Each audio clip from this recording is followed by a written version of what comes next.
Muchísimas gracias, Ricardo Rodríguez, por tu participación el día de hoy en este taller de periodismo científico. Sin lugar a dudas, tus comentarios, tus consideraciones serán tomadas en cuenta por tus colegas, y a nombre del Instituto Global de Comunicación y Expresión Pública de la Facultad de Medicina de la UNAM, te agradecemos muchísimo que hayas participado el día de hoy.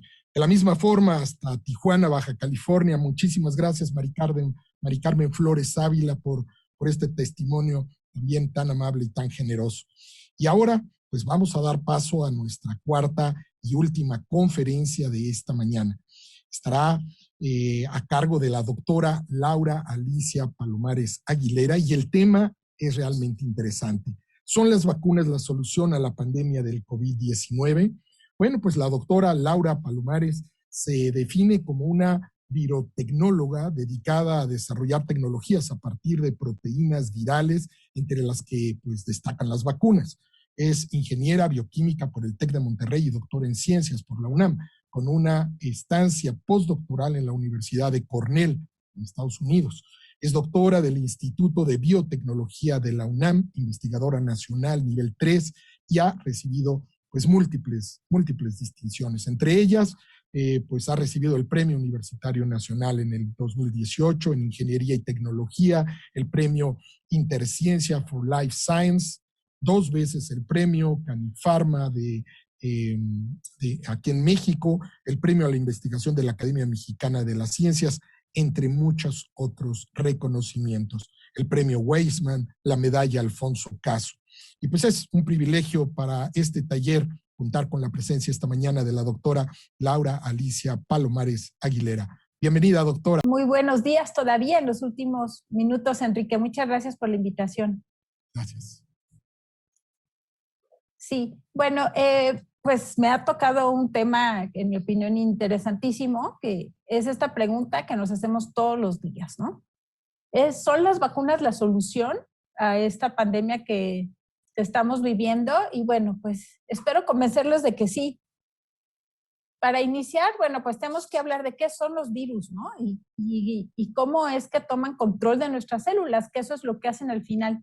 Toman control y bueno, pues son capaces incluso pues de matarlas y también de que hagan cosas muy diferentes pues a las que las células hacen normalmente. Y este coronavirus, que es el que ahorita estamos pues sufriendo, lo vemos aquí en una microscopía electrónica, vemos estas que se ve como peludito, que es esta proteína S o spike, que hemos escuchado muchísimo de ella, y que es la proteína que el virus utiliza para unirse a su receptor en la célula, infectar a la célula y convertir a la célula en una fábrica de virus.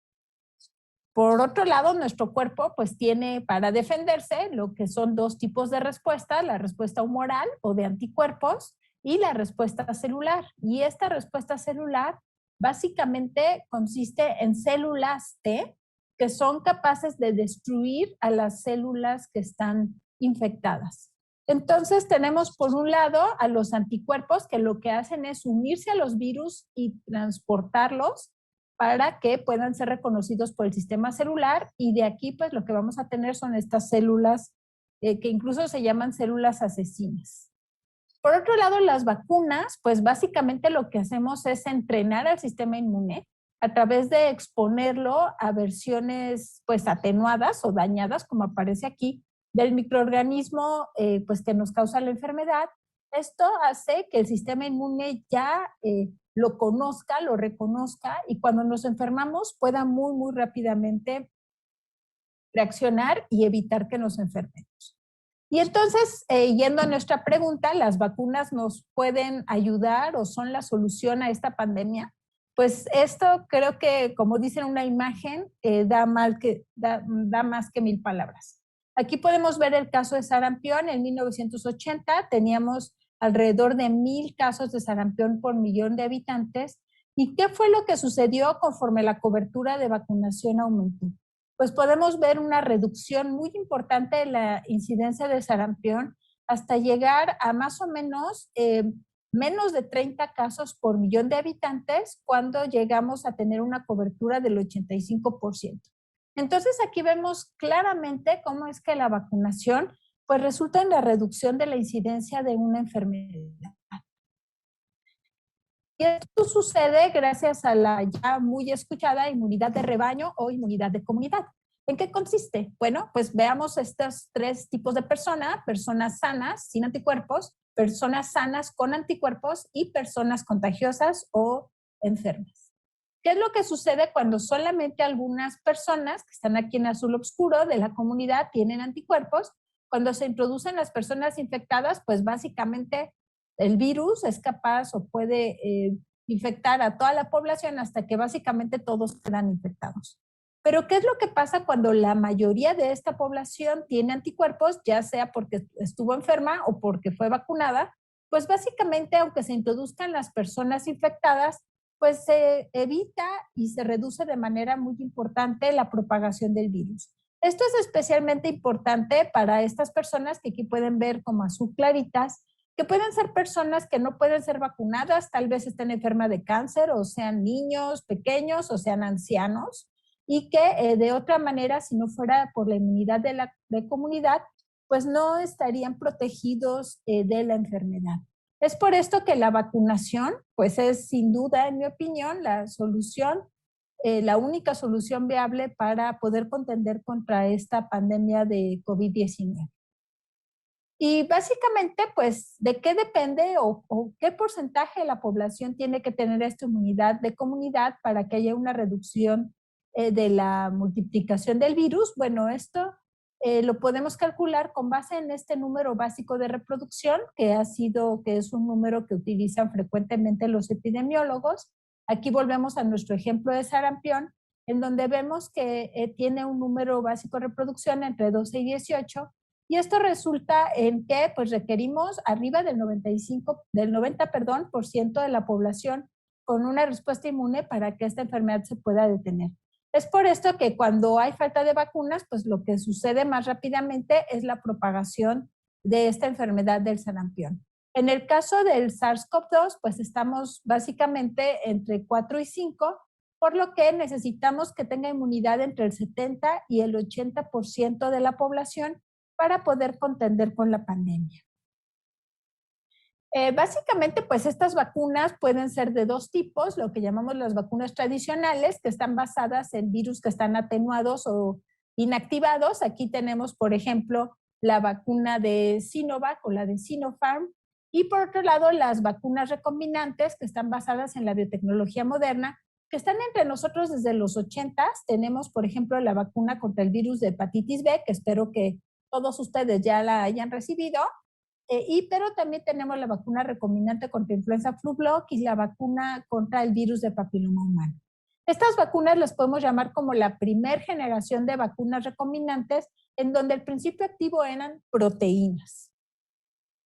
Pero recientemente sabemos que básicamente las vacunas que estamos utilizando para contender contra COVID no contienen proteína, sino lo que contienen es información genética. Eso quiere decir que lo que se entrega a nuestras células son las instrucciones para que nuestras células puedan producir la proteína S, y entonces nosotros mismos acabamos produciendo estas vacunas. ¿Cómo hacemos esto? Pues utilizamos lo que llamamos un vector, que puede ser un plásmido, puede ser una nanopartícula que acarrea el RNA mensajero, por ejemplo, y básicamente pues ese plásmido o RNA mensajero o vector viral de adenovirus, por ejemplo, como Sputnik V o AstraZeneca o CanSino, se aplican a la célula y la célula entonces es la que produce su propia vacuna. Célula quiere decir, pues son las células de nuestro cuerpo. Y básicamente, pues sabemos de las vacunas que están contra SARS-CoV-2, están, ya mencioné, Sinopharm y Sinovac como las vacunas tradicionales. Tenemos lo que llamamos vacunas vectorizadas, en donde este vector o esta nave, como les mostré en la diapositiva anterior, pues es la más utilizada, el adenovirus. Y por otra parte, sí tenemos lo que podríamos llamar vacunas recombinantes, que están basadas en proteína, en donde pues está Novavax, la vacuna cubana, las soberanas, y la que estamos trabajando nosotros en el Instituto de Biotecnología de la UNAM. Por otro lado, pues las que ya mencioné también, las vacunas de RNA, en particular la de Moderna y la de Pfizer, en donde pues es la misma célula la que produce su propia vacuna. Al final, todas estas vacunas contienen esta proteína S que ya mencioné y pues la idea es que haya una producción tanto de anticuerpos como de respuesta celular. En el caso particular, las vacunas que están vectorizadas, en donde un adenovirus, que es un virus que nos causa la gripe y que se utiliza como nave para transportar esta información que codifica para la proteína S, pues aprovechamos el mecanismo que el adenovirus ya tiene naturalmente para unirse a las células, entregar el material genético y entonces estas células de nuestro propio cuerpo son las que van a producir la proteína S que va a estar en la superficie de las células que fueron vacunadas y que pueden ser liberadas para que la reconozcan las células del sistema inmune y podamos tener esta respuesta, por ejemplo, celular. Esta respuesta celular, como ya mencioné, pues puede resultar tanto en la producción de anticuerpos como en la producción de estas células citotóxicas. Ahora, siempre tenemos la pregunta de cómo se desarrolla una vacuna y cómo le hacemos para que pueda llegar al paciente. Pues en laboratorios como los nuestros, como el mío, pues hacemos lo que es la fase exploratoria, que consiste en plantear una prueba de concepto que es validada en experimentos en el laboratorio, pero que después tiene que ser confirmada en un ambiente de buenas prácticas de laboratorio. Esto quiere decir que básicamente tenemos sistemas de calidad que se aseguran que los resultados que estamos obteniendo son adecuados. En paralelo a esto, tenemos que tener todo lo que es el desarrollo del proceso de manufactura de la vacuna, el escalamiento y todo lo que es la parte de la batería analítica indispensable para poder caracterizar y tener estas vacunas listas para su uso. Una vez que tenemos esto, podemos pasar a lo que es la evaluación en humanos. Sabemos que tenemos las 3 fases, la fase 1, en donde nos preguntamos si la vacuna es segura. En la fase 2 nos preguntamos cuáles son los principales efectos secundarios y cómo responde el sistema inmune del voluntario a la vacuna. Y en la fase 3 es donde realmente sabemos si esta vacuna es eficaz y también queremos hacer una comparación entre las personas vacunadas y las no vacunadas. Y finalmente, pues acabamos con una vacuna segura y eficaz, en donde los beneficios tienen que ser mucho mayores que los riesgos. Es importante recordar que las vacunas son aplicadas a personas sanas.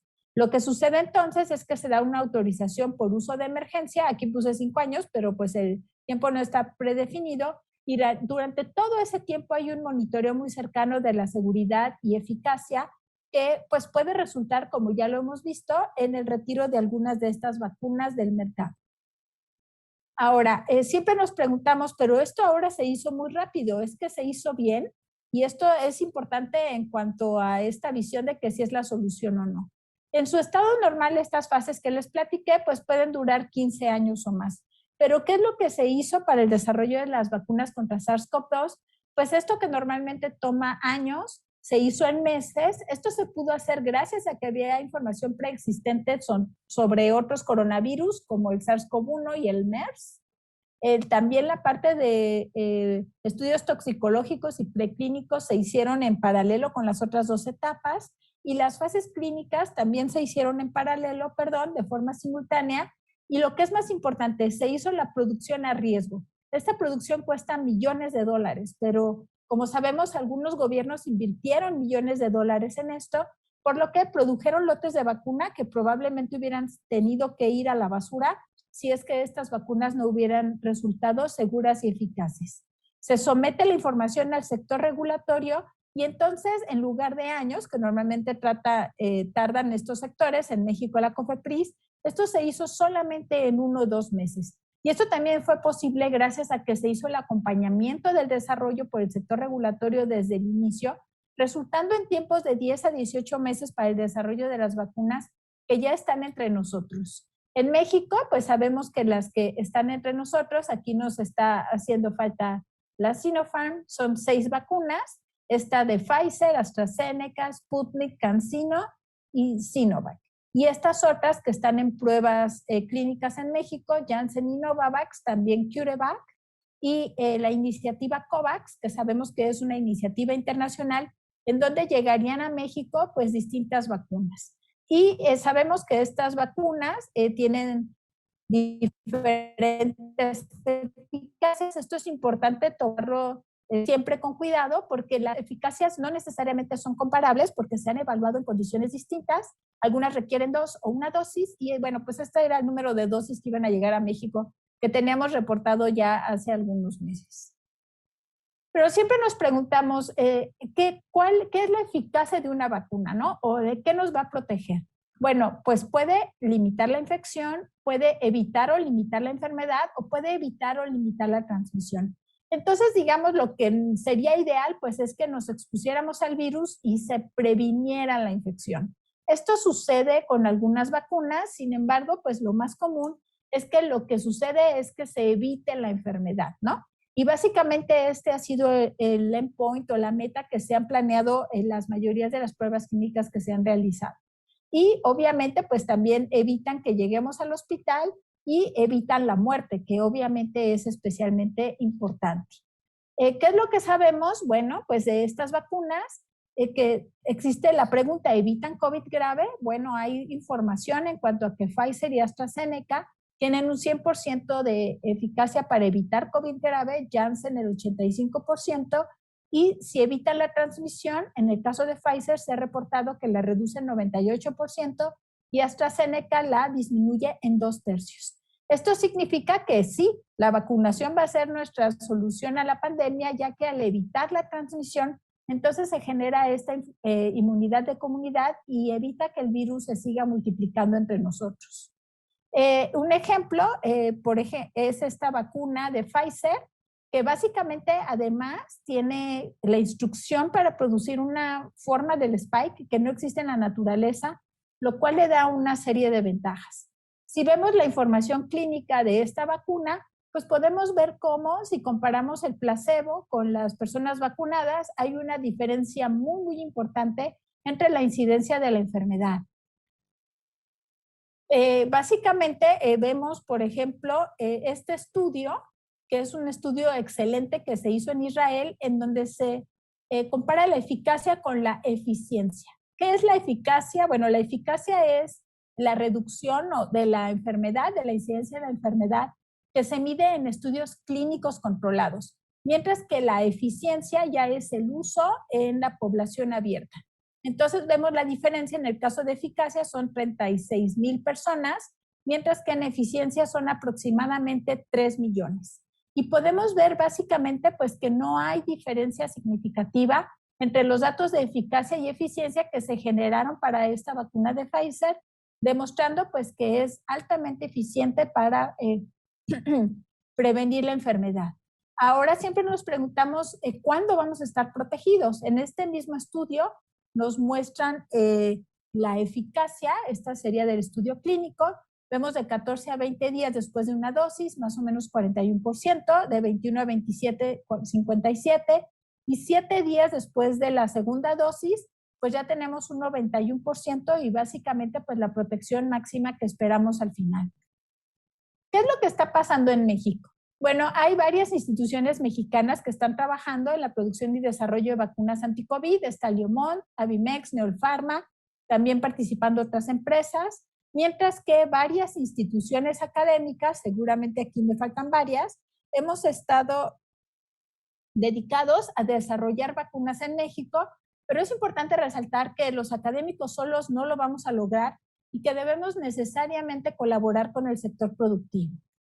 En particular, en el Instituto de Biotecnología estamos trabajando con una plataforma que inicialmente desarrollamos para los virus Zika y dengue, y tal vez recuerden de este famoso dengue hemorrágico que se ha caracterizado o se cree que sucede por un fenómeno que se llama amplificación dependiente de anticuerpos. Básicamente esto sucede cuando tenemos anticuerpos que no reconocen o que no neutralizan de manera eficiente a los virus.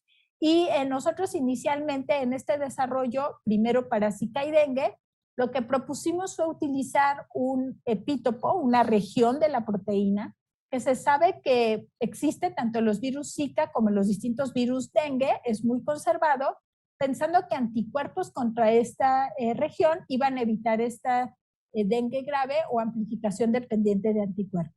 Lo que hicimos nosotros fue utilizar este segmento y lo expresamos en la superficie de otro virus diferente. Yo sé que trabajamos con muchos virus. En particular, lo que hacemos es aprovechar que los virus se autoensamblan en estructuras que son altamente inmunogénicas. Y aquí pueden ver en azul lo que sería, digamos, la base o el andamio. Y en amarillo, en las regiones del virus SARS-CoV-2 que nosotros hemos injertado, también de Zika y dengue, en esta cápside viral. Inmunizamos ratones y pues vimos que había anticuerpos contra Zika y también que había neutralización. Entonces, pues así se ve básicamente nuestra vacuna. Esta es una reconstrucción de un conjunto de microscopías, criomicroscopías electrónicas que hicimos en colaboración con este Simons Electron Microscopy Center que está en Nueva York, en donde pueden ver en amarillo el virus original y en naranja los segmentos de Zika y dengue. Entonces, nuestro prototipo de vacuna resulta en aprovechar este andamio para intercambiar estas regiones naranjas por regiones del virus que ustedes deseen. Y obviamente, pues nuestro primer candidato pues, fue el virus SARS-CoV-2. El segundo candidato, ¿no? Porque ya lo habíamos hecho contra Zika y contra dengue. Entonces, lo que procedimos a hacer, pues ya hace más de un año, fue estudiar la interacción entre la proteína S y su receptor AC2 para de esa manera seleccionar los fragmentos que íbamos a presentar. Básicamente, como les decía, pues para poder llevar esta vacuna, esta propuesta de vacuna que tenemos en el instituto, pues tenemos que hacer una serie de cosas, ¿no? Ya les platiqué del prototipo, hacemos la caracterización in vitro, si todo sale bien, pasamos a la inmunización en modelo preclínico y finalmente a la fabricación con buenas prácticas para tener el material que será utilizado en humanos. ¿Pero qué es lo que se necesita para hacer eso? Pues laboratorios de investigación, necesitamos muchos investigadores y también necesitamos dinero y políticas de fomento a la ciencia, laboratorios con buenas prácticas, sistemas de calidad y la posibilidad de hacer esta producción con GMPs. Y otra cosa que se requiere son laboratorios de alta bioseguridad, tanto para virología como para animales. Entonces, para lograr esto en el instituto, en colaboración con el Instituto de Investigaciones Biomédicas, que ya tenía un laboratorio BCL3, la Facultad de Química y la Facultad de Medicina Veterinaria de la UNAM, nos hemos dado a la tarea de implementar un sistema de gestión de calidad en este laboratorio y aparte pues renovarlo para poder hacer el trabajo en hámster y ratones necesario. Esto ha sido en parte gracias al apoyo del gobierno de la Ciudad de México a través de la SECTEI. Y quisiera llamar la atención de este proyecto que es imposible hacer las cosas solos. Necesariamente tenemos que colaborar. Aparte de eso, pues nosotros sometimos una solicitud, de nuevo, en colaboración entre la Facultad de Química, la Facultad de Medicina Veterinaria y el Instituto de Biotecnología a lo que es la CEPI, que es un consorcio para la respuesta hacia las pandemias, para constituirnos como un laboratorio de su red de laboratorios centralizados, que lo que hace pues, es analizar muestras preclínicas y clínicas para la evaluación de la inmunidad y eficacia de vacunas, no solamente de contra SARS-CoV-2 o COVID, sino pues hacia cualquier pandemia. Entonces, ya existen una serie de laboratorios que han sido acreditados en el mundo. Nosotros en la UNAM vamos a ser el 9º laboratorio y el primero en Latinoamérica en pertenecer a esta red de CEPI. Aparte de eso, pues es necesario tener la manera de fabricar los materiales para poderse utilizar en humanos y esto lo hemos logrado gracias a una colaboración que tenemos desde hace varios años con la empresa mexicana Laboratorios Liomont, que tal vez han escuchado, también está haciendo el llenado y envasado de la vacuna de AstraZeneca.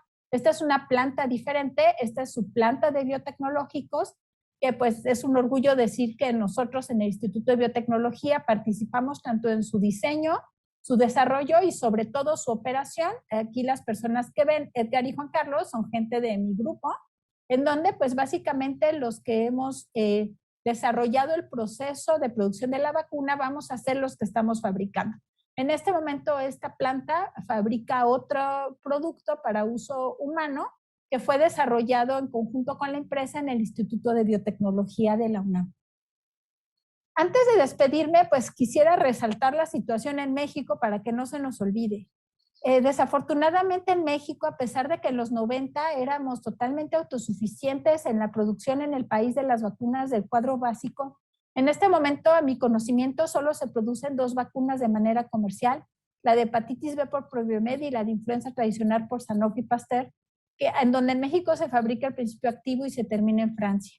Pero es importante recordar que en México cada año nacen 2 millones de niños que necesitan vacunas y que hemos tenido desabasto de vacunas 2017, 2018 y 2019.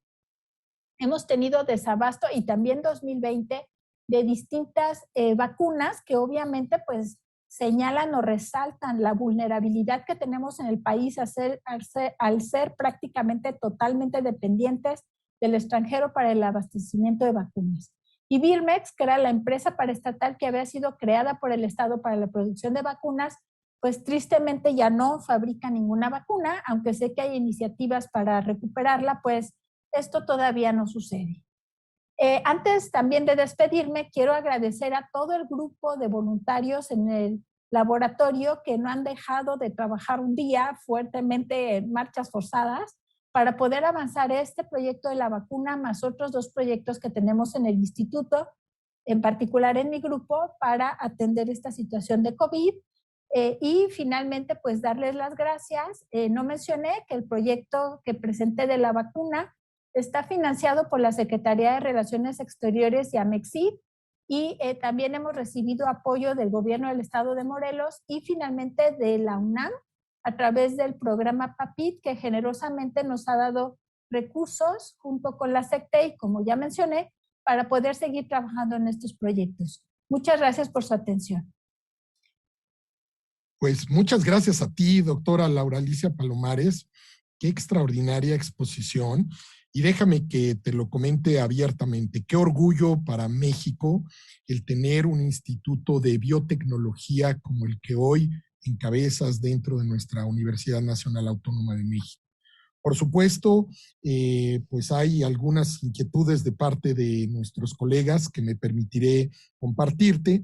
Y una de ellas es, de manera reiterada, te piden que nos expliques un poco más en qué nivel de proceso está el tema de esta vacuna, de la cual nos hablaste que están desarrollando desde este importante instituto, y qué tan cerca está el proceso de llegar a producción y, por supuesto, poderse distribuir, porque es una gran noticia para los mexicanos tener nuestra propia vacuna. Háblanos un poco más de eso, por favor, doctora. Con mucho gusto, Enrique.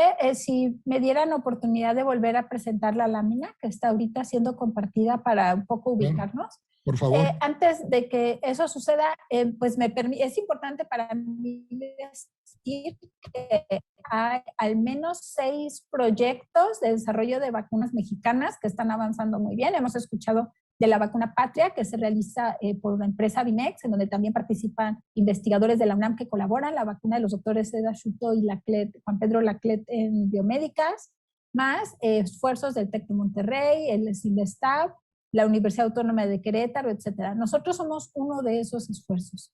¿En dónde estamos ahorita? Bueno, básicamente, pues gran parte del tiempo, aparte de que nos quedamos sin financiamiento como 6 meses, lo cual sí complicó bastante el avance, pero bueno, lo hemos dedicado a desarrollar estas tecnologías habilitantes que necesariamente requeríamos. En particular, ya mencioné el laboratorio BSL-3 y aquí tengo que agradecer al Instituto de Investigaciones Biomédicas su voluntad de colaborar con este proyecto, en el que pues básicamente es indispensable para poder nosotros tener la información que requerimos en animales para poder avanzar de manera segura a humanos. Y sobre todo, pues sabiendo que vamos a tener un éxito importante, una alta probabilidad de éxito. Esto no es nada barato. Se requiere una inversión pues realmente relevante y que la verdad es que sí considero que es una muy alta responsabilidad utilizar los recursos de la mejor manera. Entonces, pues estamos básicamente ahorita en lo que son la parte de los modelos preclínicos, pero ya con buenas prácticas, iniciando pues lo que va a ser la vacunación de hámsters, que es nuestro modelo, y el reto y nosotros estamos esperando a tener buenos resultados y si todo sale bien estaremos fabricando en el mes de julio el material para el uso en humanos. Esto también conlleva muchísimo trabajo de documentación, desarrollo de proceso, tener la planta lista, etcétera, etcétera, que es también en lo que hemos estado avanzando. Y me imagino las autorizaciones por parte de la autoridad, ¿no? Así es, eso tiene que hacerse de la mano. Entonces, como ves, pues todavía hay mucho trabajo por hacer. Ahí es donde vamos. Qué bien, pues felicidades y enhorabuena. Pues precisamente lo sabes, iniciamos este taller el día de hoy con el tema de la celebración de la Semana Mundial de la Inmunización. Este trabajo que, bueno, pues a partir de la iniciativa de la Organización Mundial de Salud, pues ha vinculado este año especialmente a la pandemia bajo el lema de las vacunas nos acercan y que tiene que ver con todo este proceso de pues volver a la normalidad y el trabajo que finalmente veníamos desarrollando. Como experta, como una persona que ha estudiado tanto estos procesos, hay preocupación por parte de algunos de nuestros colegas con la pregunta de que se ha generado un exceso de confianza cuando ha terminado el proceso de la segunda dosis. Y aunque los números que hemos visto a lo largo de la mañana en las distintas exposiciones, pues nos marcan un nivel positivo de inmunidad. ¿Cuál es tu opinión acerca de esto? ¿Qué le dirías a las personas acerca de que pues ya traigo 2 vacunas y de repente puedo regresar a la vida normal? ¿O cuál es tu opinión al respecto, doctora, por favor? Sí, sí, Enrique. Bueno, mi opinión es que si ya tienen 2 dosis, pueden regresar a su vida normal. Pero es necesario que mantengan el uso de cubrebocas y que pues mantengan la sana distancia, ¿no? Eso quiere decir que no hay que sobreconfiarnos. O sea, las personas mayores con 2 dosis ya pueden salir, pueden hacer sus compras, salir a centros comerciales, pero siempre portando su cubrebocas y siguiendo los otros protocolos que están establecidos. Que esto seguramente, como lo han mencionado algunos expertos, va a durar mucho tiempo, ¿no? Porque vemos que de repente pues ya hay reuniones masivas y ya sin cubrebocas y sin sana distancia, o sea que volveremos a la normalidad, pero paulatinamente, sin confiarnos y por supuesto con la responsabilidad que esto implica, ¿no? Sí, a lo mejor yo en mi pequeño mundo he visto al revés, ¿no? He visto muchas personas, porque realmente los que pueden, tienen las 2 dosis son pues los adultos mayores. Sí, Y claro. muchos de ellos están muy asustados y no quieren salir aún con 2 dosis y también su salud mental es algo muy importante que no podemos descuidar. Ellos han dejado de ver a sus familias, a sus nietos y entonces ya pueden ver a sus nietos, ya los pueden abrazar, pero sí deben utilizar su cubrebocas, sobre todo cuando estén en el exterior, ¿no? Porque ellos están protegidos. Uno de nuestros colegas nos manda información interesante que solamente la comparto, en donde dice que las vacunas infantiles evitan cada año más de 3 millones de muertes en todo el mundo, algo así como 60 muertes por hora, así como epidemias e importantes secuelas sobre la salud. Actualmente existen más de 40 vacunas para la prevención de 25 enfermedades evitables y cientos más en fases de investigación y la mitad de ellas enfocadas a la prevención de enfermedades infecciosas. Por supuesto, esto haciendo énfasis en esto que tú decías desde el principio de tu conferencia, Laura Alicia, que es, pues sí, las vacunas ayudan a salvar vidas, las vacunas son parte de pues, este proceso que nos ayuda a seguir bien a todos a lo largo y pues, ancho del mundo. Sí, totalmente de acuerdo. Y también lo podemos ver desde el punto de vista monetario, que es el menos importante, pero una persona que enferma se gastan 10 veces más al menos de dinero en cuanto a lo que cuesta la vacuna, ¿no? Más, obviamente, pues las vidas humanas que se han salvado. Por supuesto. Pues doctora Laura Alicia Palomares Aguilera, de verdad, muchísimas gracias para ti, para todo ese equipo extraordinario que hoy nos permitiste observar a través de estas imágenes del Instituto de Biotecnología de la UNAM, pues la labor que ustedes están haciendo, como bien lo mencionaste, sin descanso, a marchas forzadas, con un trabajo que realmente es ejemplar y pues que está transformando y transformará mucho la vida de nuestros colegas y de nuestros compañeros en México, pues Qué bueno que así suceda. Te queremos agradecer mucho tu participación esta mañana aquí en el taller de periodismo científico del Instituto Global de Comunicación y Expresión Pública y de la Facultad de Medicina de la UNAM, así como la de Ciencias y de Derecho de nuestra máxima casa de estudios. A nombre de Pfizer y todas las entidades que nos permiten organizar este evento, te agradecemos mucho tu participación.